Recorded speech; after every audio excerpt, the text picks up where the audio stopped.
मकर संक्रांति, भोगी, बिहू, पोंगल जैसे अनेक विध पर्व भी मनाएंगे। मैं देश और दुनिया में इन त्योहारों को मना रहे सभी लोगों को बधाई देता हूं, अपनी शुभकामनाएं देता हूं। साथियों, हमारे पर्वों, दान दक्षिणा, तप तपस्या, हमारे संकल्पों की सिद्धि के लिए हमारी आस्था, हमारी मान्यता का एक अपना महत्व है और इसमें भी हमारी नदियों की भूमिका महत्वपूर्ण है। ऐसे समय में हम सभी नदी जलमार्गों के विकास से जुड़े इतने बड़े उत्सव के साक्षी बन रहे हैं। आज मेरी काशी से डिब्रूगढ़ के बीच दुनिया की सबसे लंबी नदी जल यात्रा गंगा विलास क्रूज का शुभारंभ हुआ है। इससे पूर्वी भारत के अनेक पर्यटक स्थल वर्ल्ड टूरिज्म मैप में और प्रमुखता से आने वाले हैं। काशी में गंगा पार ये जो नई निर्मित अद्भुत टेंट सिटी से वहां आने और रहने का एक और बड़ा कारण देश दुनिया के पर्यटकों श्रद्धालुओं को मिला है। इसके साथ साथ आज पश्चिम बंगाल में मल्टी मॉडल टर्मिनल, यूपी और बिहार में फ्लोटिंग जेटी, असम में maritime skill centre, ship repair centre, terminal connectivity project, ऐसे 1000 करोड़ रुपए से अधिक के प्रोजेक्ट का भी शिलान्यास और लोकार्पण हुआ है। ये पूर्वी भारत में ट्रेड और टूरिज्म से जुड़ी संभावनाओं का विस्तार करने वाले हैं, रोजगार के नए अवसर बनाने वाले हैं। साथियों, गंगा जी हमारे लिए सिर्फ एक जलधारा भर नहीं है, बल्कि ये प्राचीन काल से इस महान भारत भूमि की तप तपस्या की साक्षी है। भारत की स्थितियां, परिस्थितियां कैसी भी रही हो, मां गंगे ने हमेशा कोटि कोटि भारतीयों को पोषित किया है, प्रेरित किया है। इससे बड़ा दुर्भाग्य क्या हो सकता है कि गंगा जी के किनारे की पूरी पट्टी की आजादी के बाद विकास में पिछड़ती ही चली गई। आगे जाने की तो बात ही छोड़ दीजिए। इस वजह से लाखों लोगों का गंगा किनारे से पलायन भी हुआ। इस स्थिति को बदला जाना जरूरी था। इसलिए हमने एक नई अप्रोच के साथ काम करना तय किया। हमने एक तरफ नमामि गंगे के माध्यम से गंगा जी की निर्मलता के लिए काम किया, वहीं दूसरी तरफ अर्थ गंगा का भी अभियान चलाया। अर्थ गंगा यानी हमने गंगा के आसपास बसे राज्यों में आर्थिक गतिविधियों का एक नया वातावरण बनाने के लिए कदम उठाए। ये गंगा विलास क्रूज इस अर्थ गंगा में उसके एक अभियान को नई ताकत देगा। उत्तर प्रदेश, बिहार, असम, पश्चिम बंगाल और बांग्लादेश की यात्रा के दौरान ये क्रूज हर तरह की सुविधा मुहैया कराएगा। साथियों, आज मैं उन सभी विदेशी टूरिस्ट का विशेष अभिनंदन करता हूं जिस क्रूज के माध्यम से पहले सफर पर निकलने वाले हैं। आप सभी एक प्राचीन शहर से एक आधुनिक क्रूज से सफर करने जा रहे हैं। मैं अपने इन विदेशी टूरिस्ट साथियों से विशेष तौर पर कहूंगा कि India has everything that you can imagine. It also has a lot beyond your imagination. India cannot be defined in words. India can only be experienced from the heart. Because India has always opened her heart for everyone. Irrespective of region or religion, creed or country, we welcome all our tourist friends from different parts of the world. साथियों, एक cruise यात्रा एक साथ अनेक नए अनुभव लेकर आने वाली है। ये जो लोग इसमें से अध्यात्म की खोज में हैं, उन्हें वाराणसी, काशी, बोधगया, विक्रमशिला, पटना साहिब और माजुली की यात्रा करने का सौभाग्य मिलेगा। जो मल्टीनेशनल क्रूज का अनुभव लेना चाहते हैं, उन्हें ढाका से होकर गुजरने का अवसर मिलेगा। जो भारत की नेचुरल डायवर्सिटी को देखना चाहते हैं, उन्हें ये क्रूज सुंदरवन और असम के जंगलों की सैर कराएगा। जिन लोगों की रुचि भारत में नदियों से जुड़े सिस्टम को समझने में है, उनके लिए यात्रा बहुत महत्वपूर्ण होगी, क्योंकि ये क्रूज 25 अलग अलग नदियां या नदी धाराओं से होकर गुजरेगी। और जो लोग भारत के समृद्ध खान पान का अनुभव लेना चाहते हैं, उनके लिए भी ये बेहतरीन अवसर है। यानी भारत की विरासत और आधुनिकता का अद्भुत संगम हमें इस यात्रा में देखने को मिलेगा। क्रूज टूरिज्म का ये नया दौर इस क्षेत्र में हमारे युवा साथियों को रोजगार, स्वरोजगार के नए अवसर भी देगा। विदेशी पर्यटकों के लिए तो ये आकर्षण होगा ही, देश के भी जो पर्यटक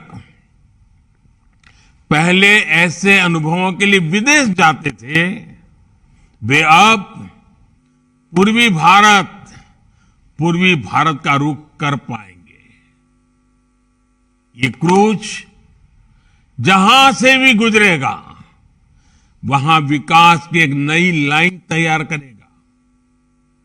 क्रूज टूरिज्म के लिए ऐसी ही व्यवस्थाएं हम देश भर के नदी जलमार्गों में तैयार कर रहे हैं। शहरों के बीच लंबे रिवर क्रूज के अलावा हम अलग अलग शहरों में छोटे क्रूज को भी बढ़ावा दे रहे हैं। काशी में भी इस प्रकार की व्यवस्था अभी चल रही है। ये हर पर्यटक वर्ग की पहुंच में हो, इसके लिए बजट से लेकर लग्जरी क्रूज तक हर प्रकार की सुविधाएं देश में विकसित की जा रही हैं। साथियों, देश में क्रूज टूरिज्म और हेरिटेज टूरिज्म का यह संगम ऐसे समय में हो रहा है जब भारत में पर्यटन का एक बुलंद दौर शुरू हो रहा है।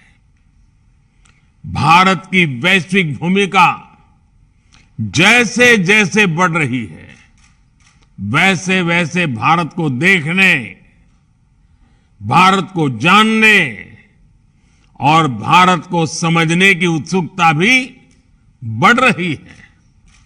इसलिए बीते 8 वर्षों में हमने भारत में टूरिज्म सेक्टर के विस्तार पर विशेष बल दिया है।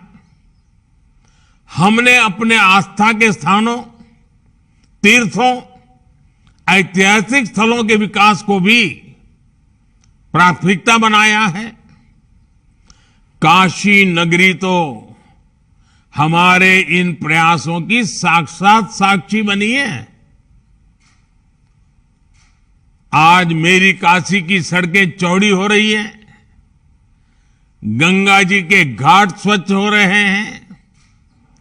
काशी विश्वनाथ धाम का पुनर्निर्माण होने के बाद जिस प्रकार श्रद्धालुओं और पर्यटकों में उत्साह देखा जा रहा है, वो भी अभूतपूर्व है। बीते वर्ष जितने श्रद्धालु काशी आए हैं, उससे हमारे नाविकों, रेहड़ी ठेले रिक्शा वालों, दुकानदारों, होटल गेस्ट हाउस चलाने वालों, सभी को लाभ हुआ है। अब गंगा पार के क्षेत्र में इन नई टेंट सिटी काशी आने वाले श्रद्धालुओं को, पर्यटकों को एक नया अनुभव देगी। इस टेंट सिटी में आधुनिकता भी है, अध्यात्म भी और आस्था भी है। राग से लेकर स्वाद तक बनारस का हर रस, हर रंग इस टेंट सिटी में देखने को मिलेगा।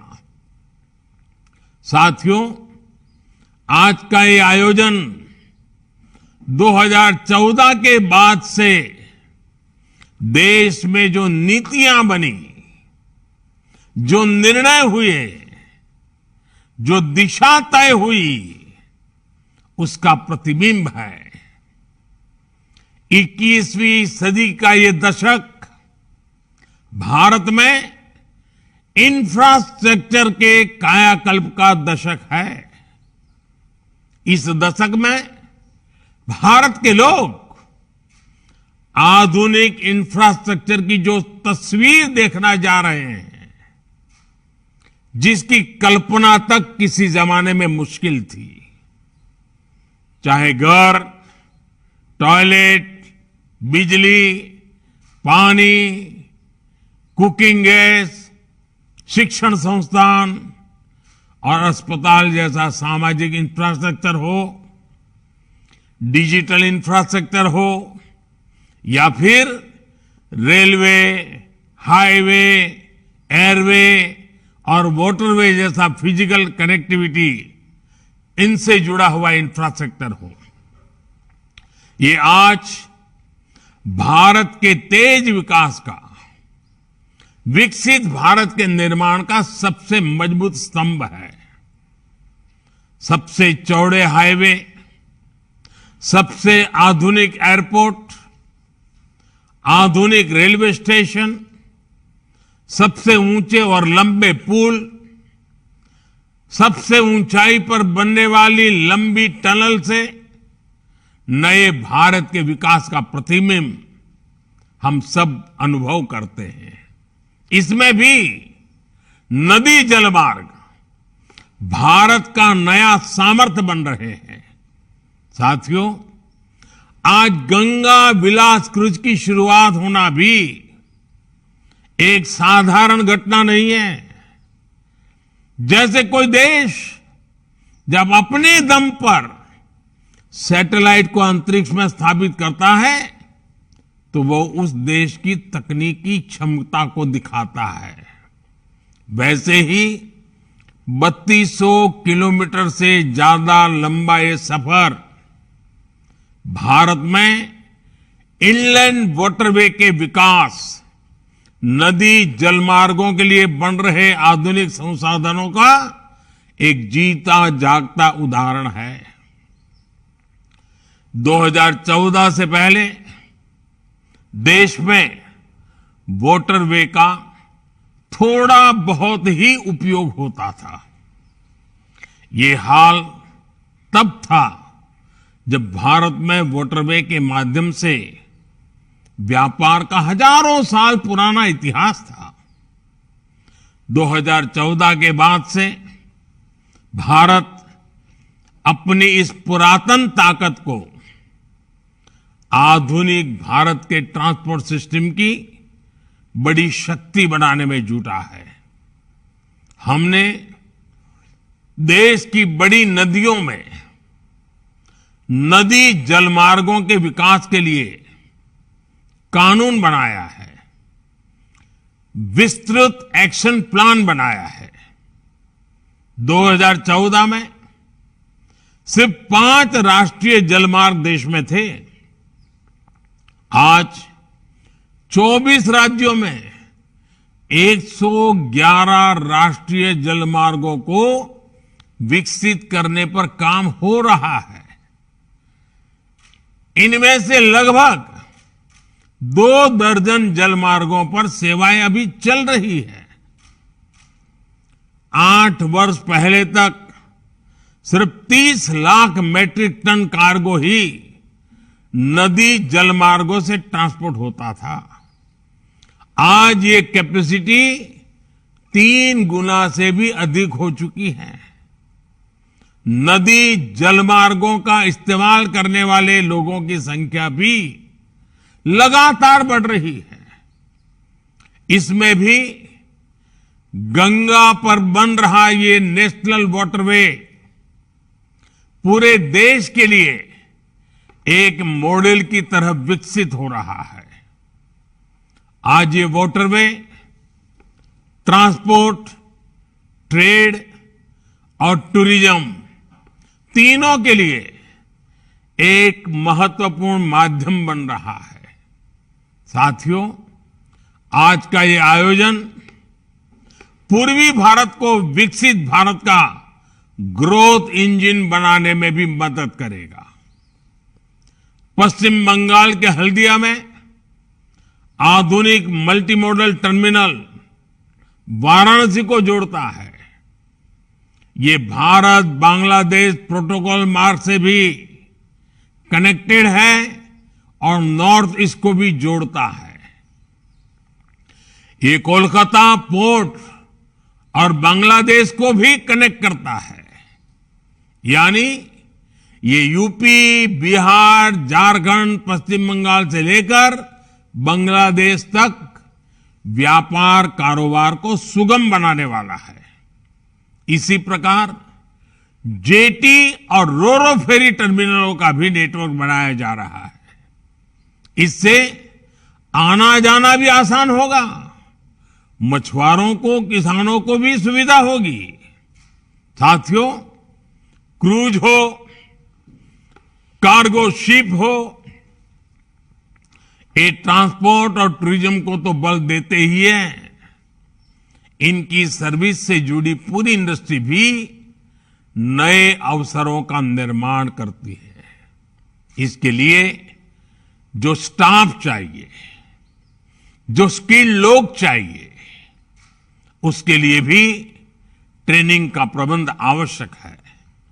इसके लिए गुवाहाटी में स्किल डेवलपमेंट सेंटर बनाया गया है। जहाजों की मरम्मत के लिए भी गुवाहाटी में एक नई फैसिलिटी का निर्माण किया जा रहा है। साथियों, ये जलमार्ग पर्यावरण की रक्षा के लिए भी अच्छे हैं और पैसों की बचत भी करते हैं। एक स्टडी के मुताबिक सड़क के मुकाबले जलमार्ग से परिवर्तन की लागत 2.5 गुना कम आती है। वहीं रेल के मुकाबले जलमार्ग से परिवहन की लागत 1/3 कम होती है। आप कल्पना कर सकते हैं कि वाटरवे से ईंधन की कितनी बचत होती है, पैसा कितना ज्यादा बचता है। भारत ने जो नई लॉजिस्टिक पॉलिसी बनाई है, उसमें भी तेजी से बन रहे ये वाटरवेज बहुत मदद करने वाले हैं। इसमें भी बहुत महत्वपूर्ण बात ये कि भारत में हजारों किलोमीटर लंबा वाटरवे नेटवर्क तैयार होने की क्षमता है। भारत में जो 125 से ज्यादा नदियां और नदी धाराएं हैं, वो लोगों और सामान के ट्रांसपोर्ट में इस्तेमाल की जा सकती है।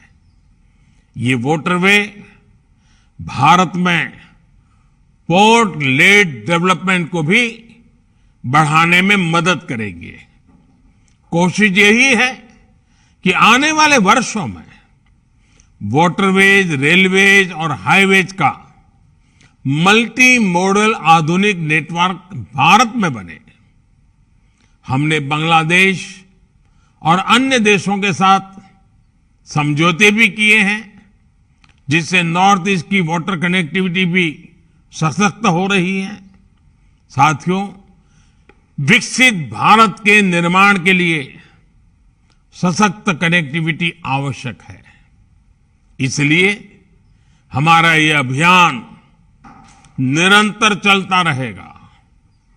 नदी जल शक्ति देश के ट्रेड और टूरिज्म को नई बुलंदी दे, इसी कामना के साथ सभी क्रूज यात्रियों को सुखद यात्रा के लिए अनेक अनेक शुभकामनाएं देता हूं।